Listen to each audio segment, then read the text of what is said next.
तो मैं आपको बताता हूं इस वीडियो में MySQL सर्वर कैसे डाउनलोड और इंस्टॉल करना है अपने सिस्टम में, विंडोज ऑपरेटिंग सिस्टम में। तो उसके लिए सबसे पहले ब्राउजर ओपन करिए, कोई भी आपके सिस्टम में जो भी हो, मैं क्रोम यूज कर रहा हूं। फिर यहां पर टाइप करिए dev.mysql.com। आप टाइप करिए। MySQL की ऑफिशियल वेबसाइट यहां पर अभी ओपन हो गई है। अब यहां पर एकदम लास्ट में जाइए, एकदम नीचे की साइड में, यहां पर you can see that downloads में MySQL कम्युनिटी का ऑप्शन आपको दिख रहा है, इस पे क्लिक करिए। तो MySQL कम्युनिटी सर्वर जो है यहां से हम लोग डाउनलोड करेंगे अभी।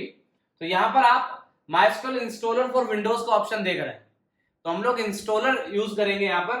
तो ये इस वाले go to the download page वाले बटन पे क्लिक करना, ये इंस्टॉलर यूज करेंगे हम लोग। तो इंस्टॉलर के लिए हम लोग जो है ये 3264 दोनों ऑपरेटिंग सिस्टम के लिए रहता है, तो कोई प्रॉब्लम नहीं होगी। तो MySQL इंस्टॉलर हम लोग डाउनलोड करेंगे, तो गो टू डाउनलोड पेज पे क्लिक करा। अब यहां पर जो भी लेटेस्ट वर्जन है उसके दो ऑप्शन आपको दिखेंगे, ये है वेब के लिए, वेब कम्युनिटी सर्वर, और ये है आपके सिस्टम में लोकल सर्वर के लिए। तो मैं ये जो लोकल वाला जो ऑप्शन देख रहे हैं आप, ये MySQL server community second option, जो ज्यादा एमबी का है, 427 एमबी कुछ करीब है, तो ज्यादा वाला जो है ये आपको डाउनलोड करना है। तो इस पे क्लिक करिए, डाउनलोडिंग आपकी स्टार्ट। हाँ, अभी आपको यहाँ पर लॉगिन करने के लिए या साइन अप करने के लिए बोलेगा, लेकिन हमें MySQL सर्वर में कोई अकाउंट नहीं बनाना। अभी आपको MySQL की इस वेबसाइट पे कोई अकाउंट वगैरह बनाना नहीं है। तो यहाँ पर एक ऑप्शन है no thanks just start my downloading, तो इस पे क्लिक करेंगे तो डाउनलोडिंग स्टार्ट हो जाएगी। तो हमारा ये जो सर्वर है ये अभी डाउनलोड हो रहा है। तो फाइल हमारी डाउनलोड हो गई है। MySQL इंस्टॉलर जो है कम्युनिटी वर्जन 8.0.21 अब जो लेटेस्ट था वो यहाँ पर अवेलेबल है। अगर इसके बाद वाला कोई अवेलेबल होता है तो आप वो भी कर सकते हैं, प्रोसीजर सेम है। तो ये डाउनलोड हो गया है, तो इसे इंस्टॉल करते हैं। डबल क्लिक करिए, इंस्टॉलेशन हमें चाहिए MySQL सर्वर और वर्कबेंच, ध्यान रखिएगा। तो MySQL कम्युनिटी में बहुत सारी चीजें आती हैं, तो हमें सारी चीजें कम्युनिटी की नहीं रिक्वायर्ड है। यहाँ पर यस पे क्लिक करिए। तो कम्युनिटी के अंदर बहुत सारे टूल्स आते हैं, हमें सारे नहीं चाहिए। मैं बता रहा हूं, मैं जावा डेवलपमेंट पर्पस के लिए MySQL यूज करूंगा, तो मेरे को सर्वर चाहिए अपने सिस्टम में और मैं उसे एक्सेस कर सकूं, इसलिए मेरे को चाहिएगा ये, इस लॉन्चर को यस करिए। तो इसे यूज कर सकूं इसलिए चाहिएगा MySQL वर्कबेंच। तो दो टूल चाहिए।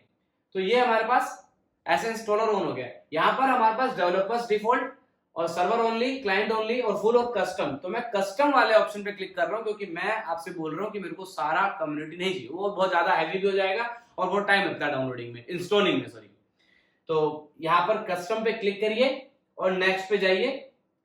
यहाँ पर आपके सामने ये ऑप्शन दिख रहे हैं, तो इस सर्वर वाले इस प्लस बटन पे क्लिक करोगे तो यहाँ से आपको माय सर्वर मिलेगा। उसके ऊपर एक और प्लस पे क्लिक करेंगे तो यहाँ से आपको सर्वर ये मिला, और इसमें एक प्लस और है, इस पे भी क्लिक करिए ये। तो जब यहाँ लास्ट में आप आ जाए तो ये ग्रीन बटन आपको एक्टिव दिख जाएगा, तो इस पे क्लिक करा तो इसका मतलब ये हो गया कि आपने अवेलेबल प्रोडक्ट में से ये वाला प्रोडक्ट जो है इसको डाउनलोड इंस्टॉल करने के लिए इसको सिलेक्ट कर लिया। अब एक और चीज चाहिए एप्लीकेशन में, एंड दैट इज वर्कबेंच दे रहा। तो केवल वर्कबेंच से काम हो जाएगा, तो मैंने वर्कबेंच भी यहाँ पर इस ग्रीन बटन से इधर ले लिया। बाकी और भी बहुत सारे नोटिफायर्स हैं, सेल्स हैं, राउटर्स हैं, तो हमें और कुछ नहीं चाहिए।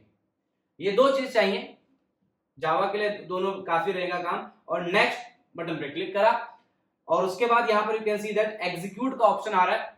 ये दोनों यहाँ पर अभी स्टार्ट हो जाएंगे। तो ये ऐसे सबसे पहले इस सर्वर को इंस्टॉल करने और वर्कबेंच को इंस्टॉल करने के जो प्रीरिक्विजिट प्रोडक्ट्स हैं वो पहले हमारे जो है डाउनलोड इंस्टॉल होंगे। तो एग्जीक्यूट का मतलब वही था। तो इस पे आपने एग्री करना है और इसको इंस्टॉल कर लेना। ये इंस्टॉल हो गया सक्सेसफुली। अब आप नेक्स्ट पे क्लिक करेंगे तो वो उसे एग्जीक्यूट करिए। तो अभी सर्वर आपके ऑपरेटिंग सिस्टम में अभी प्रॉपर इंस्टॉल होने जा रहा है। तो ये अभी परसेंटाइल दिखा रहा है 85%, 88%, 90%। इंटरनेट की रिक्वायरमेंट रहेगी, ठीक है, बिना इंटरनेट के इंस्टॉलेशन मत चलाना, चलेगा नहीं। तो इंटरनेट रिक्वायर्ड है और ये आपका डाउनलोड और इंस्टॉलेशन कंप्लीट कर रहा है। तो सर्वर हमारा इंस्टॉल हो गया, you can see that green sign आ गया और ये भी इंस्टॉलेशन हो रहा है और ये भी कंप्लीट होने वाला ही है, 99% हो गया। तो ये भी हमारा कंप्लीट हो गया। तो वर्कबेंच भी इंस्टॉल हो गया और सर्वर भी इंस्टॉल हो गया है। अब क्या करना, अभी काम खत्म नहीं हुआ, अब आगे चलते हैं। नेक्स्ट पे क्लिक करिए। अब कॉन्फ़िगरेशन होगा तो नेक्स्ट पे क्लिक करिए अगेन और वापस नेक्स्ट। 3306 हमारा पोर्ट नंबर MySQL सर्वर का रहने जा रहा है। कुछ चेंज नहीं करना है आपको, कोई भी चेंज करने की जरूरत नहीं है। मैं बिल्कुल रिकमेंड नहीं करूंगा क्योंकि हम लोग इसी पोर्ट नंबर को पूरी जावा एप्लीकेशन डेवलपमेंट में यूज करेंगे, तो इसलिए please don't change anything. Next पे क्लिक करिए और यहाँ पर भी नेक्स्ट पर क्लिक करिए। अब यहाँ पे आपको पासवर्ड देना है जो आपके MySQL सर्वर का रहेगा। तो ये पासवर्ड कुछ भी हो सकता है, एक इसमें आप कैपिटल लेटर, एक स्पेशल कैरेक्टर और एक डिजिट रखिएगा। तो पासवर्ड जो मैं रख रहा हूं वो इनकैप है, इसमें आई कैपिटल रख रहा हूं, तो और @12 और दोबारा से टाइप करना है इनकैप आई कैपिटल साथ @12। ऐसा कोई भी पासवर्ड आप चुन सकते हैं। तो पासवर्ड स्ट्रेंथ वीक नहीं होनी चाहिए, मीडियम या स्ट्रॉन्ग कर लीजिएगा। जो भी पासवर्ड रखें उसे प्लीज लिख लीजिएगा, क्योंकि अगर आप पासवर्ड भूल जाते हैं तो दिक्कत होगी। MySQL सर्वर में जो भी डेटाबेस बनाएगा आपका बनाओगे आप, उसमें दिक्कत आएगी बाद में। तो कुछ इतना खतरनाक मतलब देना कि खुद ही भूल जाओ। तो जो भी पासवर्ड रखें उसे या तो लिख लें या फिर एक इजी चॉइस रखेगा, क्योंकि ऐसा ना हो कि खुद ही फिर याद ना रहे पासवर्ड। तो मैंने बड़ा आसान रखा है इनकैप @12 आई कैपिटल करके। अब आपने यहाँ पे नेक्स्ट करना है। उसके बाद ये जो आपका सर्वर है ये अभी स्टार्ट करेगा और स्टार्टअप पे अपने आप ऑन हो जाया करेगा। तो ये हमारा कॉन्फ़िगरेशन अप्लाई हो रहा है, एग्जीक्यूट कर दीजिए। तो जब सारे टिक्स हो जाएंगे तो हमारा कंप्लीट सर्वर इंस्टॉलेशन और वर्कबेंच के साथ इंस्टॉल हो जाएगा। मैं अभी स्टार्ट करके भी दिखाऊंगा। तो सक्सेसफुल इंस्टॉलेशन का मैसेज आ गया है, बस आप फिनिश करिए। तो इस पे नेक्स्ट पे क्लिक करिए और ये हमारा start MySQL server MySQL workbench after setup. तो ये जैसे करोगे तो वर्कबेंच ऑन हो जाएगा, जो MySQL सर्वर को एक्सेस करने का टूल है। तो ठीक है, ओके, लेट इट बी। तो वर्कबेंच हमारा ये ऑन हो गया, यू कैन सी दैट। अब इसे हम लोग नॉर्मली अपने सिस्टम में कैसे ऑन करा करेंगे वो सब बताऊंगा अभी। तो ये तो अभी बाय डिफॉल्ट ऑन हो गया, चलो बता ही देता हूँ। अभी इसको मैं जो बाय डिफॉल्ट ऑन होके आया इसको बंद कर रहा हूँ। तो हम लोग फ्रेशली कैसे करेंगे, तो स्टार्ट मेन्यू में जाइए और माय टाइप करते आ जाएगा MySQL वर्कबेंच, यहां से आप ऑन करेंगे। तो जब भी आपको अपने सर्वर पे काम करना है, MySQL सर्वर पे ऑपरेशंस करने हैं, कोई भी डेटाबेस क्रिएट करना है, स्कीमा क्रिएट कराना है, तो पहले आपने वर्कबेंच ओपन करना है बस। तो ये वर्कबेंच आ गया। यहाँ पर सर इसमें सर्वर में काम कैसे करेंगे, तो यहाँ पर आप देख रहे हैं लोकल इंस्टेंस करके आ रहा है। तो हम लोग इस लोकल इंस्टेंस पे ही काम करेंगे जिसका आईडी रूट है। चलिए ठीक है, आप इस लोकल इंस्टेंस वाले इस बटन पे एक तरीके से क्लिक करिए। बस क्लिक करते आपसे पासवर्ड पूछेगा। पासवर्ड वही जो अभी इंस्टॉल करते वक्त रखा था, इनकैप @12 जो मैंने रखा है वो। और आप सेव कर देंगे तो आपसे बार बार नहीं पूछा करेगा। चलिए मैं नहीं कर रहा हूं सेव। ये मेरे पास वर्कबेंच का होम पेज आ गया है। अब यहाँ पर हमारे पास स्कीमास रहेंगे, जो स्कीमा वाला सेक्शन देख रहे हैं, यहाँ पर जो भी डेटाबेस स्कीमा आप बनाएंगे वो आएंगे। और यहाँ पर आप क्वेरीज वगैरह लिखेंगे अपनी जो भी है, और ये आउटपुट स्क्रीन होगी और ये साइड बार्स होंगे। तो साइड बार्स को आप हटा सकते हो जिससे कि आपको ज्यादा एरिया मिले अपनी क्वेरीज और MySQL डेटाबेस पे काम करने का। अब मैं आपको बताता हूँ MySQL के अंदर कैसे बनाते हैं डेटाबेस स्कीमा, एक डेटाबेस कैसे क्रिएट करते हैं। तो उसके लिए आपको जाना है यहाँ पे, ये जो फोर्थ आइकन देख रहे हैं वाला, इस पे, उससे आप क्रिएट न्यू स्कीमा का ऑप्शन आपको वहां से मिलता है। यहाँ पर आपको स्कीमा का नाम देना है, जो भी आप स्कीमा मतलब आप डेटाबेस यूजर क्रिएट कर रहे हैं MySQL के अंदर।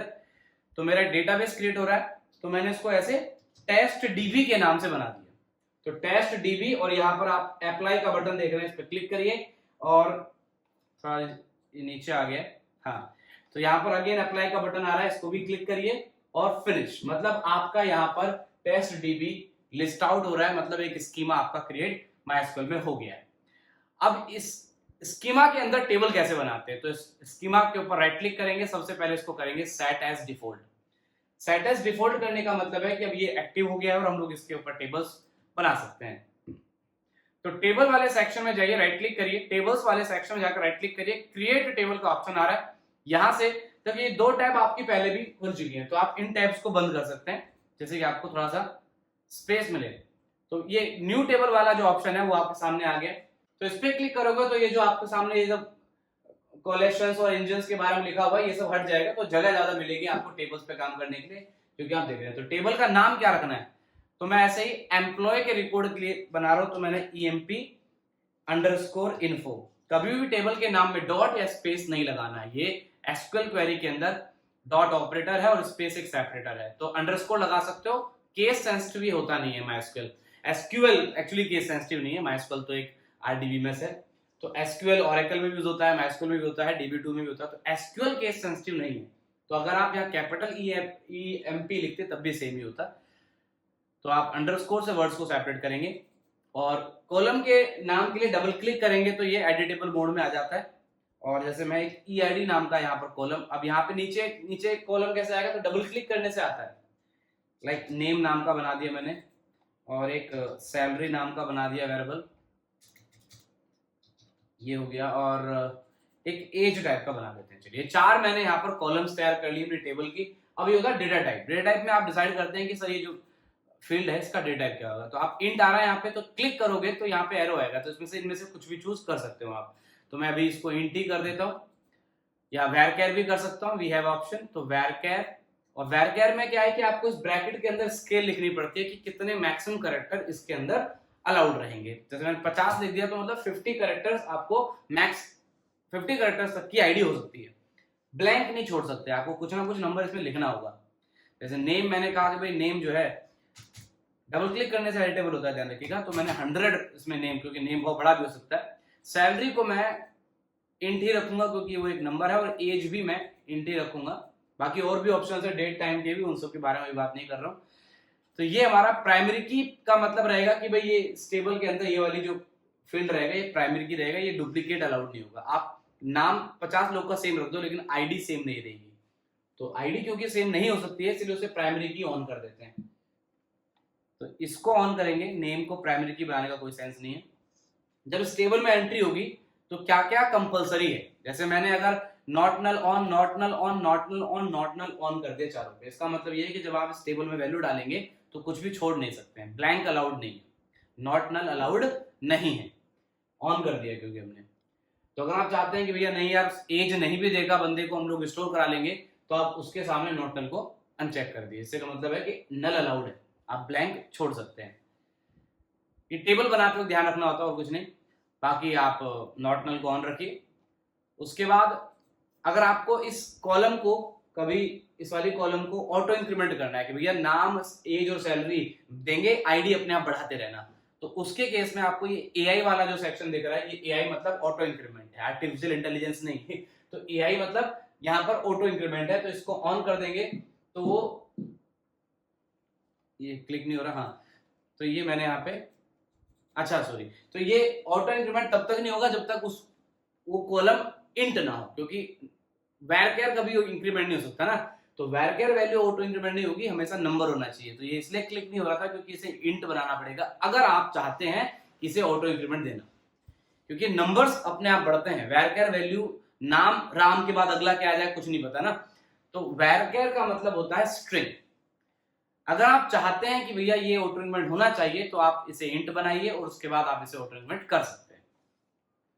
ये सब इसलिए बता रहा हूं कि आप एक बेसिक टेबल बनाना आप जान जाए।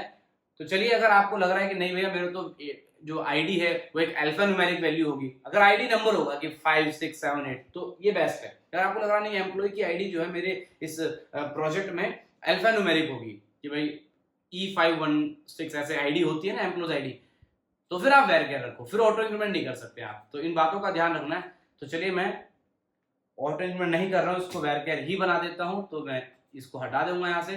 तो चलिए टेबल का डिजाइन बनाना आ गया है। टेबल में अब इसको आपने क्या करना है, अप्लाई करने से जो क्वेरी है अपने आप लिख के आ गई है। वर्कबेंच का फायदा है कि आपको क्वेरी नहीं लिखनी पड़ रही, और यहाँ पर आप नीचे, इसमें नीचे दिख नहीं रहा, आप यहाँ पर अप्लाई करिए और फिनिश। तो आपकी टेबल जो है यहाँ पर टेबल सेक्शन में बन चुकी है। हाँ ये रही, तो ये आपकी टेबल बन गई। लेकिन इस टेबल में भी डेटा नहीं है सर, कैसे चेक करेंगे डेटा है कि नहीं।